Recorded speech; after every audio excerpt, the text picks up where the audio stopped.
President Biden this morning is speaking with the president of China, Xi Jinping, for the first time since Russia invaded Ukraine, as we were just talking. It's a critical conversation here. So for more on China's role in all of this world crisis, let's bring in Neil Thomas. He's a China and Northeast Asia analyst at the Eurasia Group. Neil, good to have you with us. So if you can help me a little bit, what is China's position on this? Seems pretty ambivalent. How are they responding to this world crisis? So China's strategy at the moment is summarized in a concept they call the four shoulds, which can basically be summarized as Ukraine's sovereignty should be respected, that sanctions should not be used, that Russia's security concerns should be recognized, and that peace talks should be encouraged. So there's a lot in there that the U.S. and the West would support. But the critical thing is that opposition to sanctions and that support for Europe and NATO addressing some of Russia's security concerns about NATO's expansion, which is basically an unacceptable position for the West, although we are seeing some signs of potential compromise from Kyiv at the moment. So it's basically a contradictory position. They're refusing to condemn or sanction Russia. They want to protect that strategic relationship. They still view the United States as their major strategic threat. But they also they're not coming out and endorsing Russia's invasion because they don't agree with it. It's very disruptive. They want to protect their economy from the fallout of the invasion and the sanctions. And they also want to protect their international reputation to a degree because their relationship with the U.S. and the EU is economically something like 10 times larger than that with Russia. So there are still serious interests in not seeing their relations with the West fall off a cliff over this conflict. Well, that's a great question. I want to follow up on that because if Russia were winning, if they'd won in a week or whatever, if it was clear that they were dominating the battlefield and it was just a matter of days or weeks before Ukraine capitulated, maybe China would have a different attitude. But the stench of stalemate or even defeat hangs around the Russian effort. And that, I think, is one of the reasons, perhaps, that Russia has reached out to China for this military equipment. And Secretary of State Blinken has said the U.S.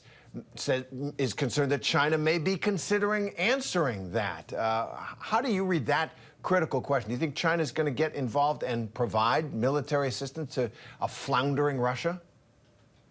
I think if China did provide military assistance to Russia, this would really be a turning point, a tipping point in China's relationship with the world. I mean, we'd see a basic end to cooperation between China and the United States. Europe would swing far more towards the U.S. than China, as it is in the middle of those two powers.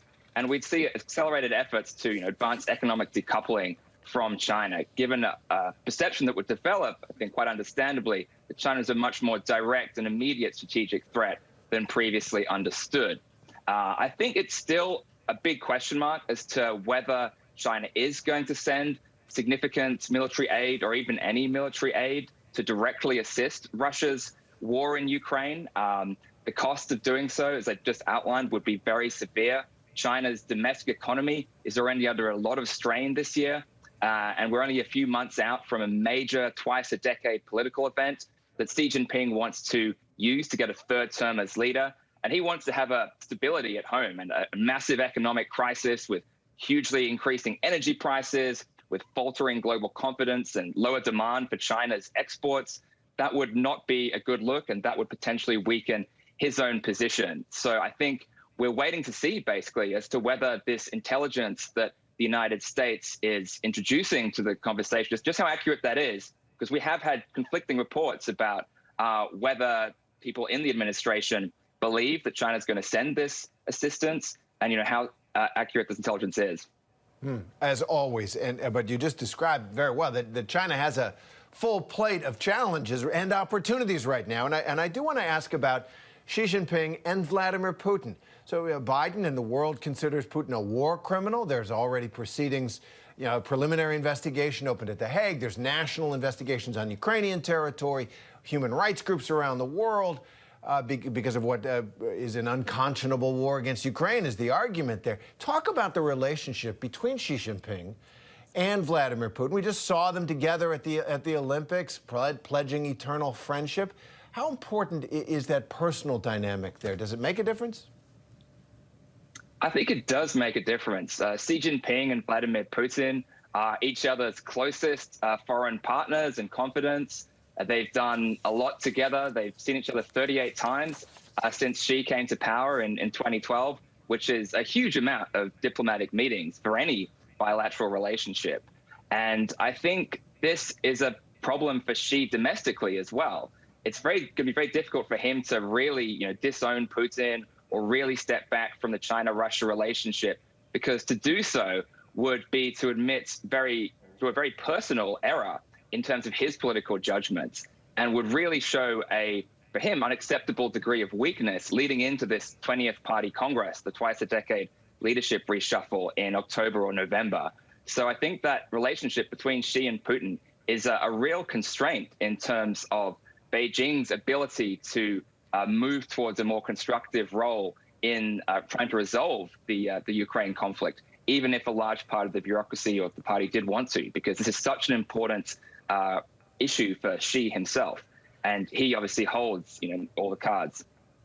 And the ground does seem shifting in the world. Autocracy in the wake of what Putin has done, which seemed to be on the rise in esteem that people had.